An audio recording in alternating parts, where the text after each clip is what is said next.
जय जय रघुवीर समर्थ। धर्मक्षेत्रे कुरुक्षेत्रे समवेता विभुत्सवा मामका पांडवाश्चैव किमकर्तव्य संजय। धृतराष्ट्र संजयाला विचारतोय। संजय हा त्याचा कोणता व्यासांचा अतिशय लाडका प्रिय अत्यंत हुशार असा शिष्य। त्या व्यासाने धृतराष्ट्राला विचारलं होतं, तुला हे पाहिजे का धृतराष्ट्र? तर त्याने नको सांगितलं आणि त्याने संजयाला दिलं। आणि हा संजय अतिशय प्रेमळ आणि व्यासांचा प्रिय असा शिष्य। त्या व्यासाने त्यांना सांगितलं आणि तो व्यास हे सगळं काय काय रणांगणावरती घडताय ते सांगताय। त्याच्या आधी सगळा पूर्व इतिहास आपण पाहूया। अज्ञातवासाच्या काळात पांडव वेश पालटून मत्सराज विराटाच्या राजवाड्यात राहत होते, वास करीत होते 1 वर्षभर। आणि हे सगळं मार्गदर्शन त्यांना भगवान श्रीकृष्णाने केलेलं होतं। त्यांनी जर त्याच वेळेला पट्टखेळाच्या वेळेला असं जर वागले नसते तरी त्यांच्यावरती वेळच आली नसती। तरीसुद्धा भगवान श्रीकृष्ण त्यांना मायेच्या पोटी प्रेमाच्या पोटी किती सहाय्य करीत होते। आणि म्हणूनच त्यांनी म्हटलेलं आहे की कर्म ज्याप्रमाणे तुम्ही असाल त्याप्रमाणे तुम्हाला हे सगळं भोगावं लागतं। त्यांचं पांडवांचं कर्म असं होतं म्हणून त्यांना वनवास भोगायला लागत होता, हे सिद्ध झालेलं होतं। परंतु श्रीकृष्ण प्रेमापोटी मायेपोटी त्यांना सगळी काही मदत करीत होता।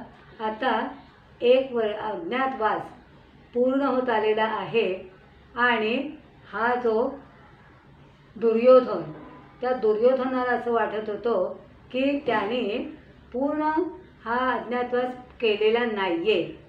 आणि त्यामुळे तो सगळ्या सैन्यानिशी या मत्सराज विराटाच्या राज्यामध्ये येऊन पोचत असताना या सगळ्या भीष्माचार्य, कृपाचार्य, द्रोणाचार्य या सगळ्यांनी त्यांना सांगितलं आम्हीसुद्धा तुझ्याबरोबर येतो।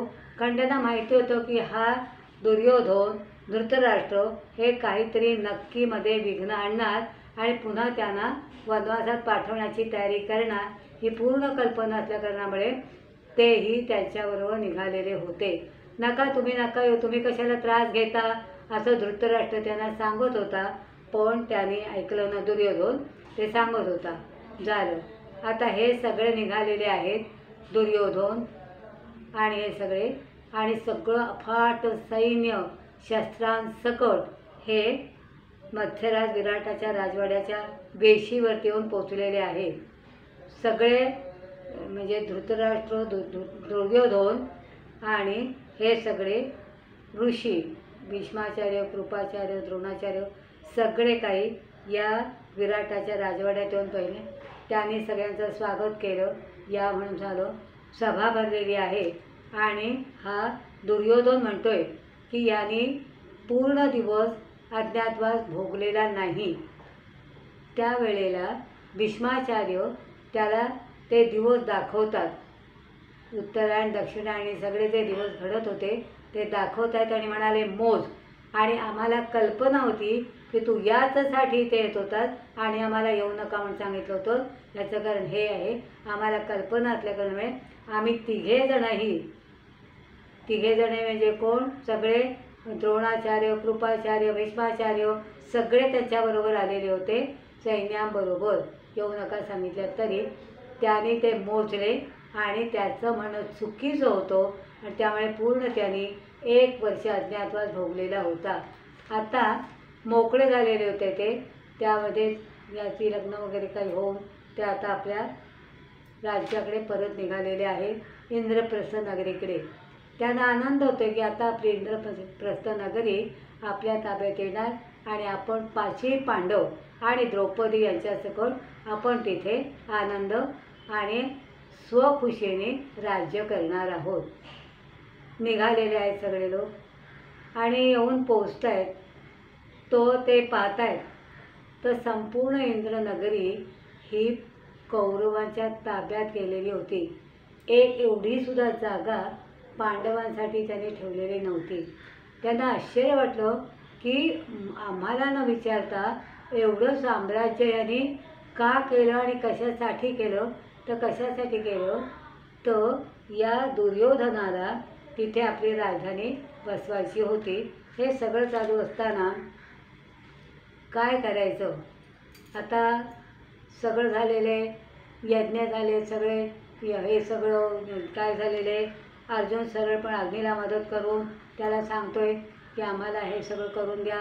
हे सगळं झालं आहे. मांडव घातला, पाऊस पडू नये म्हणून इंद्र पाऊस पाडी, इकडे अग्नी पाडी. असं करता करता ते इंद्रप्रस्थ तयार झालेलं सगळं कुणाच्या घशात गेलं?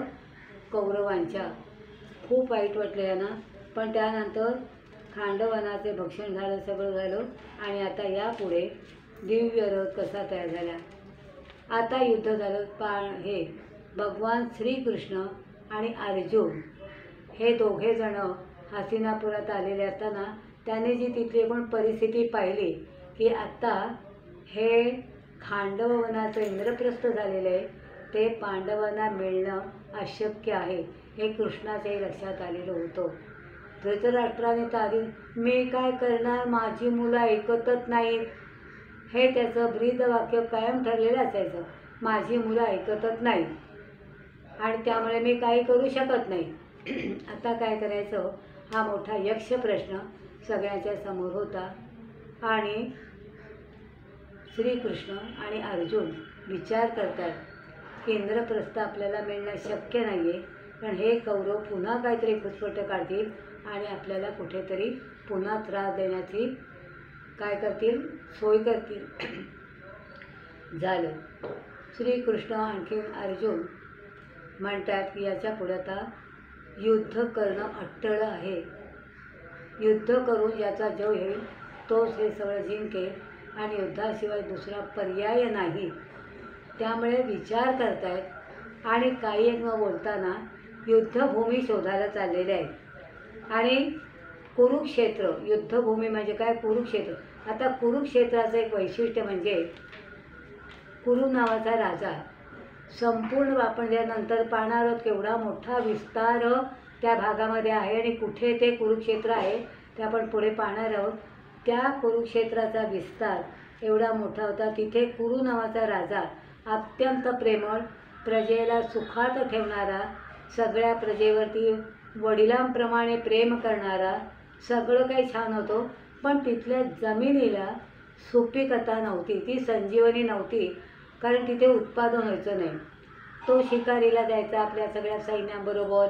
आणि गंमत अशी होती की नेहमी शिकारीला गेल्यानंतर संध्याकाळी सूर्यास्ताच्या आधी ते आपल्या राज्यामध्ये येऊन पोचायचे. खरं म्हणजे संध्याकाळच्याच वेळेला, सूर्यास्ताच्या वेळेलाच खरं म्हणजे प्राणी नदीचं पाणी प्यायला येतात, सिंह, हत्ती, सगळे प्राणी. पण त्यावेळेला सैन्याला असं वाटायचं राजाला एवढी घाई काय आहे, आत्ताच तर खरं आपल्याला शिकार मिळेल. पण राजा होता त्यामुळे त्यांना बोलायची हिंमत नव्हती आणि राजा ताबडतोब लगेच निघायचा. असं अनेक वर्ष चाललेलं होतं. आणि याच वेळेला काय झालं, राजा निघालेला आहे पण त्याच्या मनात येतं कुरु राजाच्या की अरे जर समजा वाटेत आपल्याला कोणी जर भेटलं तर आपल्याकडे शत्रूला मारण्यासाठी एक तरी बाण आहे का. सगळ्यांच्या हातात कुणाचाही बाण नव्हता. आणि मग सरस्वती नदीच्या काठी पाण्यात म्हणजे चिखलात पडलेले 2 बाण या राजाला दिसले. कुरुक्षेत्राचा जो राजा होता, कुरु राजा, त्याला दिसले. त्याने ते उचलले आणि तो इतर सैन्याबरोबर चालू घोड्यावरती हातील काय हातील त्याप्रमाणे चालले. घरी आल्यानंतर आत्ता त्याचं काय गंमत वैशिष्ट्य होतं, तो कुरु राजा सूर्यास्त झाला की त्याला मृत्यू यायचा, म्हणजे तो मरायचाच. काय आश्चर्य तो माहीत नाही. मला कुठे वाचायला त्यातलं काही मिळालेलं नाही, मी प्रयत्न करत होते पण म्हणजे मरायचा. त्याच्या 2 बायका होत्या. त्या 2 बायका म्हणजे मृत्यूच व्हायचा तो. आणि त्या बायका बाजूला बसून राहायच्या पण त्याला हातसुद्धा लावायचा नाही. असं नेहमीच चालायचं. संध्याकाळ झाली की आजसुद्धा अशीच परिस्थिती निर्माण झाली होती.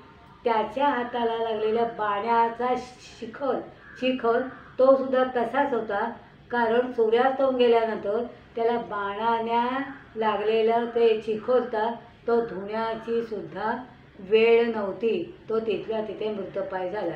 परिणाम असा झाला की 2 बायका त्याच्या बाजूला बसलेल्या होत्या आणि रात्री साधारणपणे अर्धी रात्र झाली आणि त्यावेळेला त्या कुरूची बोटं अशी हलायला लागली. 2 बोटं जिथे चिखल लागलेला होता ती बोटं हलायला लागली. त्या दोघी सवती म्हणजे त्याच्या दोन्ही बायका पत्नी विचार करतायत आजपर्यंतच झालं नाही आणि आज त्यांची बोटं हलतात कशी. काहीतरी आश्चर्य, काहीतरी विशेष घडणारे असं त्यांना.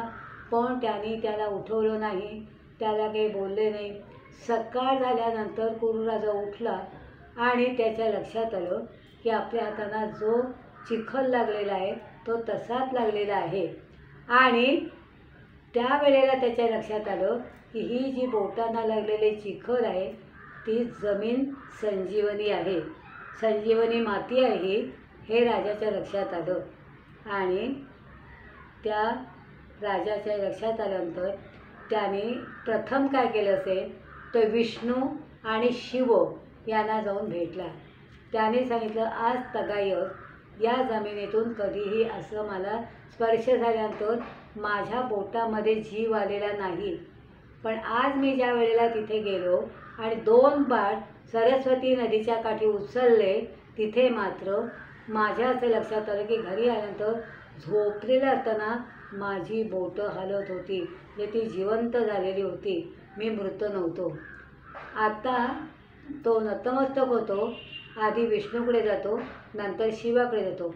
विष्णूकडे तो काय मागतो, घोडा मागतो. विष्णूला सांगतो मलाही तुझा घोडा दे. विष्णू म्हणतो बरे ठीक आहे. मोठा राजा होता तो, केवढ्या अफाट विश्व, म्हणजे केवढं तरी आत्ता जे आपण मोठं मैदान म्हणतो ना सगळं, मी नंतर आकार सांगते त्याचा, त्या संपूर्ण भागाचा तो राजा होता आणि प्रजेवरती अत्यंत मायाने प्रेम करणारा होता. कधी कुणाला त्यांनी त्रास दिला नाही, खाऊन पिऊन सगळे सुखी होते. असं हे सगळं आनंदात चाललेलं होतं. त्याने दिला घोडा. नंतर शिवाकडे गेला आणि शिवाला सांगितलं की मला तू बैल दे. घे म्हणाला. घोडा आणि बैल घेऊन हे आपल्या राज्यामध्ये परतले आणि कुरूराजा घरी आला आणि त्याने त्या जमिनीमध्ये शेती करायला सुरुवात केली आणि एवढी अफाटने निराळ्या प्रकारांच्या शेतीचं उत्पादन याला. तो नंतर विष्णूकडे आणि शिवाकडे गेला आणि त्यांनी काही करा आणि तुम्ही माझ्या शेतीचा आनंद बघायला चला. आणि शिव आणि विष्णू त्या कुरूराजाची आज्ञा पाळतात, म्हणजे मानतात आणि ते दोघेजण तिथे येतात. कुरूराजा त्यांच्या पायाशी नतमस्तक होतो आणि त्या दोघांना प्रार्थना करतो की तुम्ही दोघं आणि स्वर्गातले सगळे ऋषी मुनी सगळ्यांनी या भूमीचं धर्मक्षेत्र करण्यासाठी, जे पावित्र्यता आणण्यासाठी जशी आले तशी अजूनही सगळ्यांनी तुम्ही तर तुम्ही दोघंजणं माझ्या इथे वास्तव्य करून राहा माझ्या कुरुक्षेत्रामध्ये, अशी तो कोणाला विष्णूला आणखी शंकराला प्रार्थना करतो शिवाला आणि त्यांच्या चरणी नतमस्तक होतो. ते त्याला आशीर्वाद देतात आणि त्याची ती संपन्न भूमी अशी प्रसन्न होऊन जाते.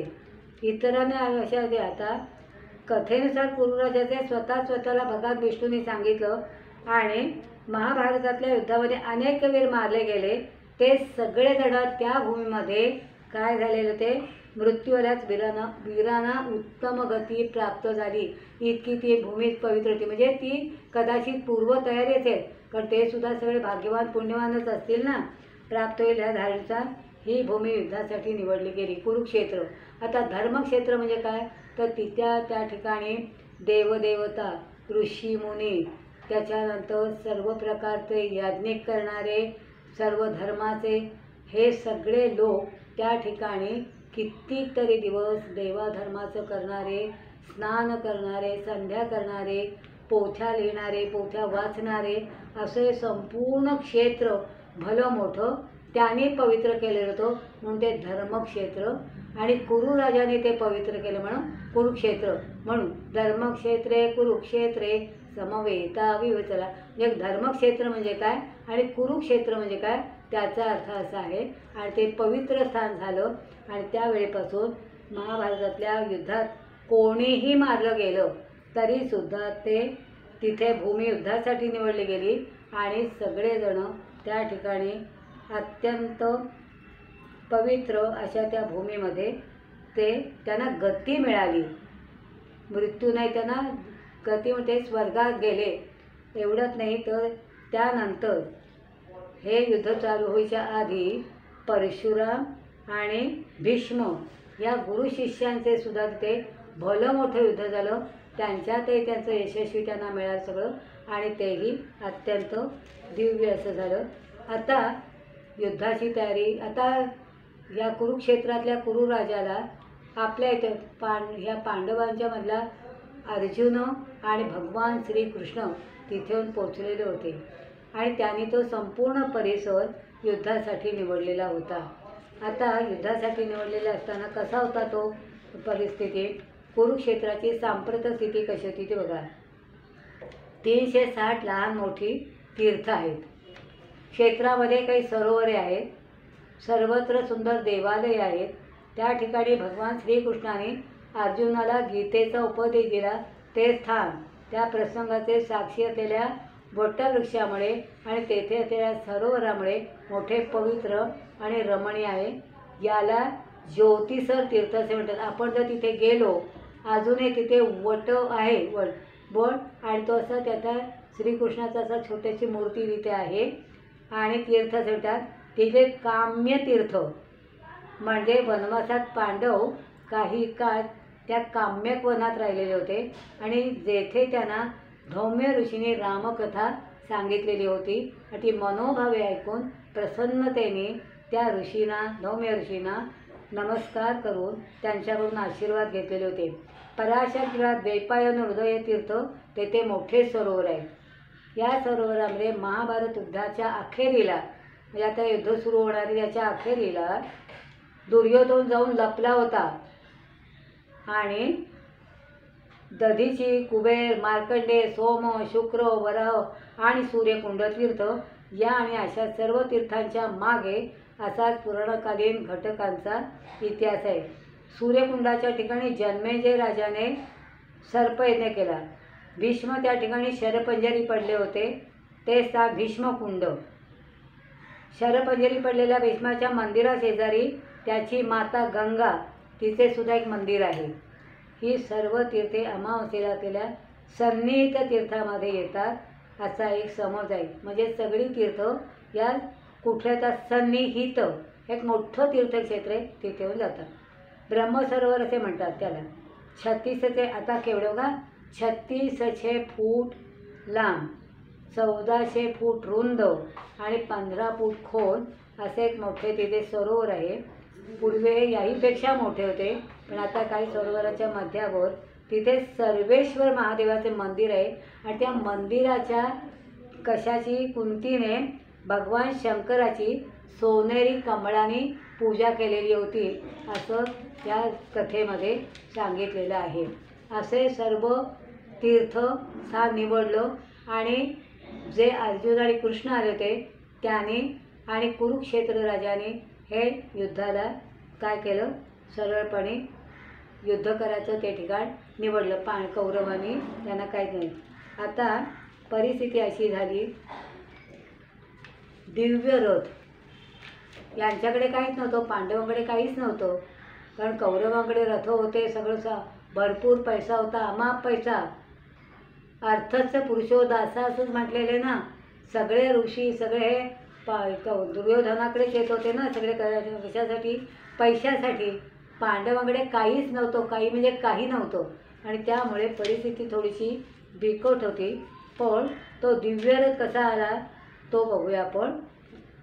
अग्नीने गेलेला हा रथ. आता तुम्हाला ते कुरुक्षेत्र म्हणजे खांडव वनाचं तीर्थक्षेत्र करण्यासाठी, इंद्रप्रस्थ करण्यासाठी या अग्नीने त्यांना खूप मदत केली. तर अग्नी आणि इंद्र यांच्यामध्ये थोडं, इंद्र पाऊस पडायचा, अग्नी तो वीज व्हायचा. शेवटी अग्नीने विझवल्यावर पुन्हा ती झाडं झुडपं सगळं नेस्तनाबूत न होताना पुन्हा तो शेवटी या पांडवाने आपल्या बाणांचा मांडव घातला. कशासाठी? पाऊस खाली येऊ नये म्हणून. आणि या अग्नीने त्या सगळ्या खांडववनाचं म्हणजे झाडं झुडूप एकदम स्वच्छ असं ते खांडवन केलं आणि तिथे सुंदरपैकी इंद्रनगरी तयार झाली. आता हा इंद्रचं का करीत होता, तर आपल्यासारखी इंद्रनगरी या पांडवांची होऊ नये म्हणून तर हे त्याचे उपव्याप चाललेले होते. ज्ञानेश्वर महाराज म्हणतात की त्या सुवर्ण रथ, आता तो रथ कसा होता तो बघूया. अग्नीने दिलेला हा रथ अर्जुनाला देऊन टाकला, लढाईसाठी तुम्ही वापरा हा रथ. इतका अग्नी त्यांच्यावरती प्रसन्न झालेला होता. सुवर्ण रथाची चाकही खूप मजबूत आणि मोठी होती. त्या रथाचे एक वैशिष्ट्य म्हणजे तो रथ अवाढव्य असून अत्यंत हलका होता. ते वैशिष्ट्य ज्ञानेश्वर महाराजांनी आगळ्या शब्दात वर्णन केलं आहे बघा. ज्ञानेश्वर महाराज म्हणतात की ज्याच्या तेजाने सर्व दिशा भरून गेल्या होत्या असा तो रथ मेरू पर्वतासारखा शोभत होता. पण रणांगणात मेरू पर्वताचं काय काम. मेरू पर्वत केवढा उंच आणि जड आणि खूप पसरलेला, तो युद्धासाठी काय कामाचा. आणि तो रथ जर वेगाने फिरला पाहिजे तर महाराजांनी सोडून टाकला प्रश्न. त्यांनी लगेच प्रश्न सोडवला महाराजांनी. त्यांच्या उपमेत तो पंख असलेला मेरू असं ठरलं. आणि राहावराचं म्हणजे रथश्रेष्ठांचं वर्णन केलं. आणि तो रथ त्याने जसं आपल्याला फिरवता येईल त्याप्रमाणे ते चाकं हलकी केली. घोडे होते तसे ते घोडे मजबूत होते. आणि त्या रथामध्ये काय होतं तर कितीतरी गाड्या, खूप विशाल, खूप विशाल 9 गाड्या शस्त्रास्त्र त्याच्यात राहतील सज्ज ठेव. सुवर्ण रथाची चाकं खूप मजबूत, सगळं कसं रथ मस्त होतं. आणि वरती त्या रथाच्या वरती ध्वजावरती हनुमान होते. मग आता इथे हे राम नाही आणि हनुमान कसं आला. कधी कधी या प्रवचन मी करते तिथे लोक प्रश्न विचारतात की हनुमंत कसा इथे आला. तर ते असं आहे की ज्या वेळेला हे कौरव वनवासात गेले होते त्यावेळेला ते कुठे गेलेले होते, ज्या ठिकाणी रामेश्वर सरोवर बांधलेले तिथे रामेश्वर मंदिर आहे. रामेश्वर रामाचं आणि शिवाचं पण आहेत. खूप शिवाची मंदिर आहे तिथे दक्षिणेच्या टोकाला. तर तिथे ते गेलेले असताना समोर मारुतीरायाचं मंदिर होतं. मारुतीरायाच्या मंदिरात अर्जुनाने त्याला नमस्कार केला आणि विचारलं, हे मारुतीराया, तुझा राम जो एकबाणी होता ते एका बाणामध्ये हा संपूर्ण लंकेचा आहे जे समुद्र आहे तो पार करून तुम्ही पलीकडे कसे का नाही गेलात. तो ते एकबाणी एकवचने सगळं काही होता ना. तर त्यावेळेला तो काय सांगतो, आमच्यासारखे एवढे जाडजूड मारुती सगळे बलवान, एवढी त्यांची सेना आणि एवढं सगळं त्या एका बाणावरदा कसं जाणं शक्य होतं असं काय विचारता तुम्ही. आणि मग त्या दोघांच्या मध्ये म्हणजे तो अर्जुन आणि मारुती यांच्यामध्ये वाद चालला होता. मग तो म्हणतो चल आपण जा सेतू बांधूया, तू सेतू बांध, मी त्याच्यावरनं चाललं पडलो तर तू हे करायचं, असं त्या गमती जमतीत चाललं होतं. तेवढ्यात तिथे एक महान तेजस्वी असा एक महान पुरुष प्रगट झाला. शुभ्र पांढरा, शेंडी बांधलेली, कपाळाला कुंकू, धुतवस्त्र नेसलेले, खांद्यावर उपरणं टाकलेले आणि तिथे येऊन उभे राहिले. त्या दोघांनी त्यांना नमस्कार केला आणि त्याने विचारलं तुम्ही काय करताय. त्यांनी सगळं सांगितलं. ठीक आहे, यापुढे मी सांगतो ते ऐकायचं. ज्या वेळेला याचा रथ लढाईच्या रणांगणावरती उभा राहील, कोणता रथ, हा जो अग्नीने दिलेला रथ, त्याच्या टोकावरती त्या रथाचं संरक्षण तू करायचं. तू म्हणजे कोणी, मारुतीने.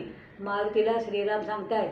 आणि आज टाकायचं तुम्ही बघितलं तर त्या रथावरती मारुतीचा फोटोसुद्धा विरोध बघितला. तो मला खूप जण विचारतात ह्यांसून लढाई आणि मारुती कसा काय तिथे. तर रामानेच मारुतीला सांगितलं होतं की तुथे रथातून श्रीकृष्ण, अर्जुन आणि भीष्म सगळे खाली उतरेपर्यंत तू रथ सोडायचा नाहीस. आणि अशा पद्धतीने 18 दिवस युद्ध चाललेलं होतं. मारुतीने पूर्णपणे त्यांचं संरक्षण केलेलं होतं. एकदा तर अशी अवस्था झाली की तो असा फिरला की जर थोडासा नसता फिरला तर अर्जुनाचं काहीतरी झालं होतं. पण मारुतीने असा रथ फिरवला की तिथे काही झालं नाही. इतकं त्याचं बारीक लक्ष मारुतीचं त्यांनी खूप संरक्षण केलेलं आहे. असा मनोयम मातुतुल्य वेगम जितेंद्रियं बुद्धिमतां वरिष्ठं वातात्मजवानुरुतमुखं श्रीरामदूतं शरणं प्रपद्ये. असे भगवान मारुतीराया त्याने इतकं त्या रथाचं संरक्षण केलं. आणि आता या युद्धाला जबरदस्त किती जण युद्धात किती मेले तिने किती काय झालं त्याची गणना नाही. मग हे औक्षणी युद्ध माणसं होती किती, ती माणसं होती ती बघा किती औक्षणी होती ती. तर कुरुक्षेत्रावरती इतके लोक होते 11 आणि 7 औक्षणी. 11 आणि 7 औक्षणी म्हणजे जवळजवळ औक्षणी म्हणजे किती तर 21,000 रथ, 21,000 एकामध्ये 21,000 रथ, 21,000 हत्ती, 66,000 घोडे, 1,10,000 पायदळ म्हणजे सैन्य, असं हे सगळं. आणि असे किती होते कौरवांकडचे 11 आणि पांडवांकडचे 7 असे 18 औक्षणी. आता या सगळ्या माणसं किती बघितले पण 1,10,000 यांचं रोजचं जेवण. कारण तिथे युद्ध कसं व्हायचं सकाळी सूर्योदयाच्या वेळेला युद्धाला सुरुवात, सूर्यास्त झाला की युद्ध मग एकमेकाच्या छावणीत सुद्धा सगळे जायचे. इतकं म्हणजे असं त्यावेळेला युद्धाची गंमत होती. आत्तासारखे रात्री बाण मारले का विमानं पाडली, विमानाने बाण मारले किंवा काय हे झालं ते असं पूर्वीसारखं आत्ता जसं आहे तसं नव्हतं. दिवसा सूर्योदयाला युद्धाला सुरुवात, सूर्यास्त झाला की युद्ध संपलं. मग रात्री काही नाही, पुन्हा सकाळ झाली की असं 18 दिवस युद्ध चाललेलं होतं. सैन्य होतं इतकं 18. मग याची खाण्यापिण्याची व्यवस्था कशी, तिथे नद्या कोण कोण होत्या कुरुक्षेत्र होतं, सरस्वती होती, भागीरथी होती, गंगा होती, भरपूर पाणी पुरवठा होता. त्याच्यानंतर सपाट लोक भरपूर लोक ती होती, सपाट मैदान होतं, जंगले होती, पुरेसं इंधन होतं. हे क्षेत्र हस्तिनापुराच्या जवळ होते मगाशी माहिती सांगते. आणि या सर्व अनुकूलतेमुळे धर्मक्षेत्र कुरुक्षेत्राला युद्धभूमी क्षेत्र म्हणणे भागच होते. असं हे धर्मक्षेत्र कुरुक्षेत्र सगळ्या नद्यांचा जंगल विंगल सपाट भूमी, चढ उतार काही नाही. पानिपतची लढाई आपण आत्ता म्हणतो ना तो सुद्धा तोच भाग येतो. आणि ते कुठे कुठे होतं दिल्लीच्या उत्तरेला. धर्मक्षेत्र कुरुक्षेत्रांचा उल्लेख स्मृतिग्रंथात, ग्रंथाचं नाव स्मृतिग्रंथ त्याच्यात गेलेलं आहे की दिल्लीच्या उत्तरेला आणि अंबालाच्या दक्षिणेला हे क्षेत्र, यांच्या दक्षिणेत पानिपत, पूर्व आणि उत्तरेला यमुना आणि सरस्वती नद्या, पश्चिमेला अफाट असा विस्तार असलेला प्रदेश. अशा या प्रदेशामध्ये त्यांचं युद्ध चाललं. युद्ध जबरदस्त झालं आणि या युद्धामध्ये अनेक कौरव वगैरे म्हणजे खूपच हत्या झाली.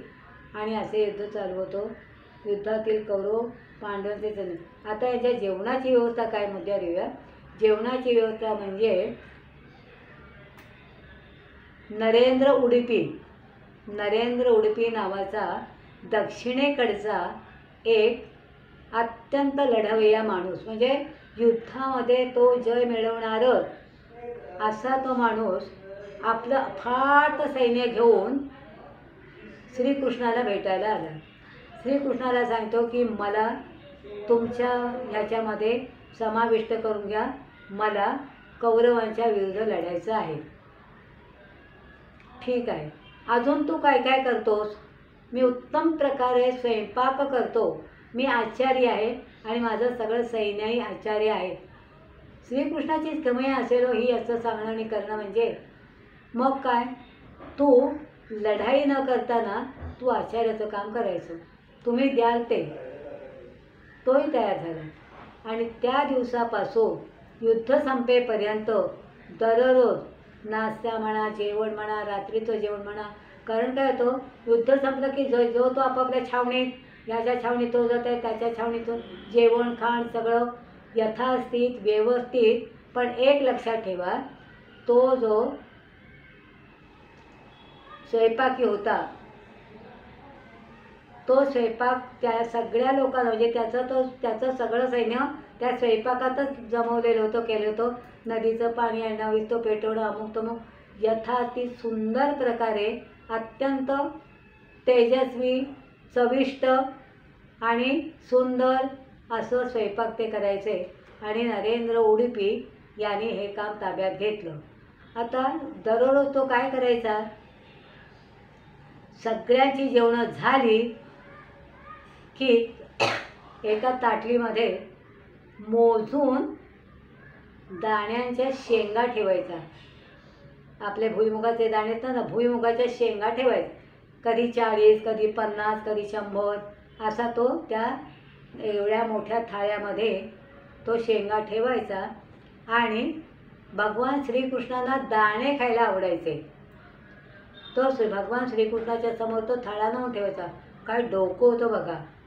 आणि तो थाळा संपला, श्रीकृष्ण निद्रा देणारे की तो थाळा घेऊन यायचा. मग ते दाण्याची सालं किती आणि ती जोडी लावून बघायचे आज दाणे किती उरले. म्हणजे तिथे जेवढे दाणे उरले येतील तेवढा स्वयंपाक कमी करायचा, कारण एवढे लोक उद्या मरणार आहेत. काय म्हणजे त्याचं डोकं पण किती और होतो. आणि श्रीकृष्णाची सुद्धा काय किमया होती. म्हणजे आज आता 10 दाणे उरले तर उद्या 10 माणसं युद्धामध्ये मरणार. कधी म्हणजे तो भरपूर ठेवायचा, 100च असं नाही, अमाप अशा शेंगा ठेवायच्या, पण त्याला मोजायला लागायच्या. कधी कधी 200 त्या उरायच्या. मग 200 लोक आज मरणार, मग तेवढा स्वयंपाक कमी. एक दिवस कधी स्वयंपाक फुकट गेला नाही किंवा पुरलं नाही असं झालं नाही. आणि कशी म्हणजे परमेश्वराने भगवान श्रीकृष्णाने त्याचं नियोजनच त्यासाठी केलेलं होतं. आणि अशा पद्धतीने तो स्वयंपाकी नरेंद्र उडुपी दक्षिणेकडचा. तर एकदा असं धृतराष्ट्र ह्याने विचारलं, युधिष्ठिराने विचारलं त्याला, तुझं स्वयंपाक कधीच फुकट नाही गेलं का रे?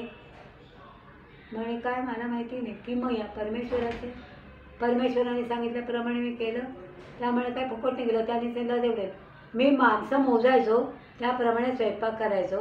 आणि असे 18 औषणी सैन्य त्यांच्याकडे होतं. आणि ते सगळं सैन्य असंच चाललेलं होतं. आणि अशा पद्धतीने भगवान शिवशंकर, विष्णू, हे कृष्ण ह्या सगळ्यांनी मिळून या युद्धाचा आढावा घेतला. आणि अखेरीला हे युद्ध एक दिवस संपुष्टात आलं. असंख्य लोक त्याच्यामध्ये मेलेली आहेत, असंख्य. आणि तुम्हाला माहिती आहे पौष महिन्यामध्ये, पौष महिना हा भगवान श्रीकृष्ण सुतकी महिना म्हणून, सुतकी म्हणजे काही देवधर्म करावाचा नसला असा पौष महिना म्हणून पौष महिन्यामध्ये काही सण सुदीन नसतात. आणि ज्या वेळेला युद्ध संपलं त्यावेळेला पांडवांना सुद्धा आता काही त्यांना राज्य करायची इच्छाच नव्हती. ते आता चाललेले ते वनवासातून म्हणजे ते जवळजवळ हिमालयापर्यंत पोचलेले होते. आणि त्यांना शिवाचं दर्शन होतं. तुम्हाला सगळ्याला माहिती असेल की प्रत्येक माणसाला अखेरीला शिव भेटतो. आणि मी एका ठिकाणी असं वाटलं की तो कानाशी डमरू वाजवतो आणि म्हणतो आलाच, आणि त्याला मृत्यू होतो. शिव म्हणून स्मशानात त्याची वसाहत असते ना, त्याचं कारण हे आहे. तर त्यांना शिवाला भेटायचं. श्रीकृष्णाबरोबर होते, त्यांच्याबरोबर पांडवांबरोबर. आता परिस्थिती असेल कितीतरी दिवस फिरत आहेत, पण शिव काही त्यांना भेटत नाही. कारण काय, शिवाला त्यांना भेटायचं नव्हतं, कारण ते स्वर्गात जावे असं त्यांना वाटत नव्हतं शिवाला. कारण ते स्वर्गात गेलं तर मला कोण, माझ्या जोडीला कोण, माझ्याबरोबर कोण, माझे सोयरे संगती कोण, म्हणून त्याला वाटत होतं की हे स्वर्गात जाऊ नये. आणि म्हणून तर ते स्वर्गात जाऊ नयेत म्हणून ते त्यांना भेटत नव्हते. एक दिवस शोधता शोधता शोधता नेपाळपर्यंत येऊन पोचले. आणि नेपाळला आल्यानंतर त्यांच्या लक्षात आलं की म्हशींचा म्हशी चालायला जातात ना, गुरं ढोरं डुकरं वगैरे सगळे भयंकर जंगल तिकडे नेपाळला आहे. उंच ठिकाण, तिथे गुहा आहे. त्या ठिकाणी मारुती जपाला बसलेला भगवान ह्याने दत्तगुरूंनी त्यांना दर्शन दिलं, सगळ्या राम लक्ष्मण सीता यांचं. आणि त्या मारुतीने तिथे एवढा जप केला, एवढा जप केला, श्रीराम जय राम जय जय राम, म्हणजे मोजता म्हणजे कुणालाच तो मोजता येणार नाही इतका जप केला. आणि त्यामुळे तो अजरामर झाला. त्याला मृत्यू नाही, मृत्युंजय आहे तो. मृत्यूवरती त्याने जय मिळवलेला, इतका जप केलेला आहे. ती मोठी गोष्ट आहे पुढची. तर अशा पद्धतीने त्या ठिकाणी या सगळ्यामध्ये परमेश्वराची कृपा झाली. आणि हे आता चाललेत, त्यांना आता स्वर्गात जायचं आहे, त्यांना आता कुठे काही नको आहे, आपलं कार्य संपलेलं आहे.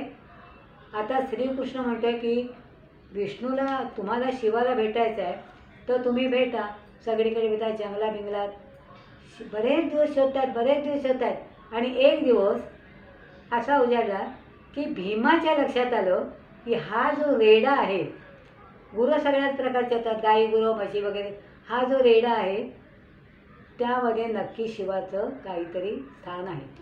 म्हणून त्याने म्हणजे त्या रेड्याची शेपूट धरली आणि जोराने ओढलं. आता त्याला शिवाचं तुम्हाला माहिती आहे ना, त्याचं काय होतं, वृक म्हणतात त्याला. आणि भीमवृक म्हणजे ज्याच्या पोटामध्ये अग्नी आहे, किती खाल्लं तरी पचन होतं आणि म्हणतो जाडजूड. तर त्याने तो शेपूट ओढलं आणि हातात त्याच्या शेपूट आलो आणि बाकीचा सगळा भाग नेपाळच्या बाजूला, नेपाळला जर गेला तर त्या ठिकाणी शिवाचं मंदिर आहे. 5 बाजूला 5 देवळं आहेत उंचावरती, अशी अतिशय सुंदर नेपाळ आहे. प्रसन्न वातावरण, हवामान चांगलं उत्तम, उंच डोंगर. ज्या ठिकाणी मारुतीराजा गुहेत बसलेला होता तिथलं सुद्धा स्थान इतकं छान आहे, पण आपल्याला म्हणजे चढायला जड जातो, पण अतिशय सुंदर असं.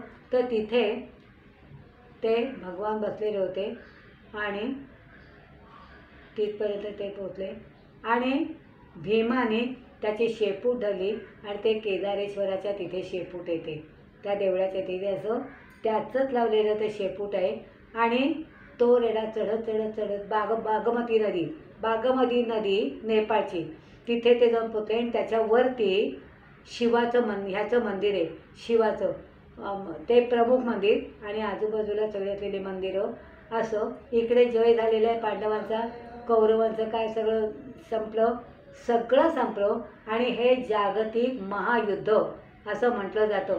जागतिक पहिलं महायुद्ध असं म्हटलं जातं. त्याच्यानंतर आता भरपूर युद्ध होतात, बाणाने, बंदुका, तोफा नेत आता सगळं अस्त्रास्त्र सगळे घेऊन. तर थोडक्यात समजलं म्हणजे अशा पद्धतीने पांडव आणि कौरव यांचं युद्ध संपलेलं आहे आणि सगळीकडे आपापले इतर सगळे लोक नाहीसे झालेले आहेत. असंख्य लोक त्यावेळेला मेलेली आहेत, कितीतरी कौरवांकडची पांडवांकडची सुद्धा, आणि काही जी जिवंत होती ती दुःख भोगत राहिलेली आहेत. आणि अशा पद्धतीने हे सगळे लोक स्वर्गात चाललेले आहेत. स्वर्गात जाताना सुद्धा खूप काहीतरी करावं लागतं.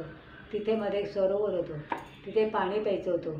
तर ते पाणी पिताना लोकांनी त्यांनी 5 पांडव चाललेले आहेत. कृष्णाला सुद्धा ते जाऊन यायचं वाटत होतं, शिवालाही वाटत होतं की त्यांना जाऊन देऊ नये म्हणून. तर पण ते निघालेले कितीतरी वर्ष जात आहेत आणि डोंगर चढत हिमालयाच्या टोकापर्यंत ते जाऊन पोचले. आणि तिथे हा धर्मक्षेत्रे कुरुक्षेत्रे समवेता व्योत्सवा मामका पांडवाचैव किम कर्तव्य संजया. काय करताय ते स्वर्गात पोचले पण, आणि हे सगळे नाही झाले.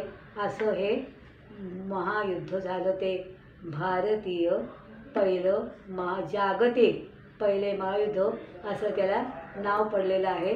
हे महायुद्ध संपलं कौरव पांडवांच्या मध्ये झालेलं युद्ध, लक्षात ठेवायचं. आणि आज आता आपण हा इतिहास संपवलेला आहे.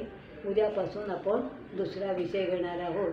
आणि हे सगळं जे आहे ते युद्ध कोण झालं, कसं झालं, कुठे त्यांना युद्धासाठी काय करावं लागलं, पांडवांना किती हाल सहन करावे लागले, श्रीकृष्णाजींना किती ठिकाणी उपयोगाला पडले, किती ठिकाणी श्रीकृष्ण नको म्हणून त्याची अवहेलना केलेली आहे पांडवांनी.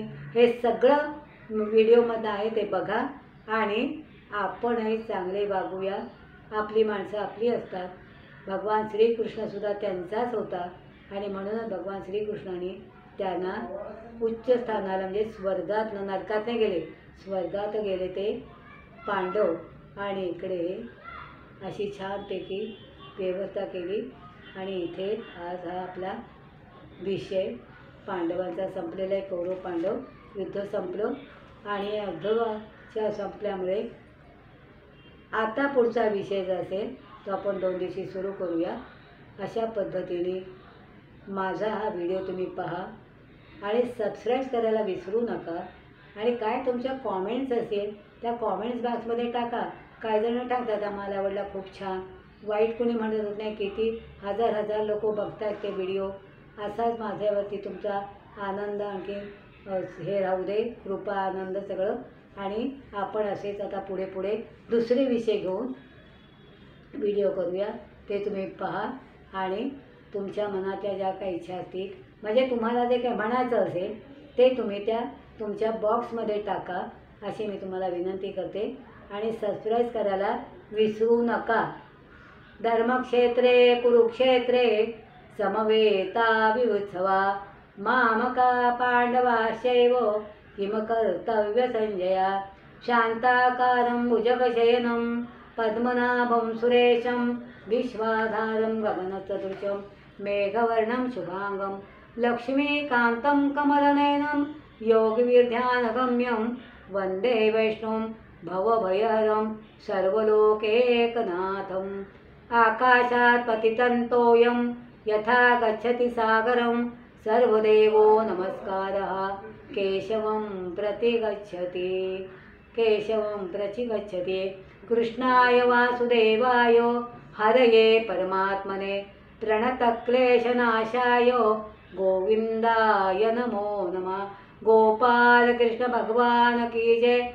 वासुदेवानंद सरस्वती सद्गुरुनाथ महाराज. ओम नमो भगवते वासुदेवाय. ओम नमो भगवते वासुदेवाय.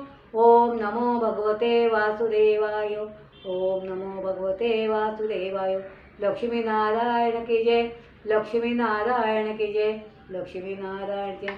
शंभो शिव शिव हर हर महादेव की जय. जय जय रघुवीर समर्थ. जय जय रघुवीर समर्थ. जय जय रघुवीर समर्थ. मंगलमूर्ती मोरया.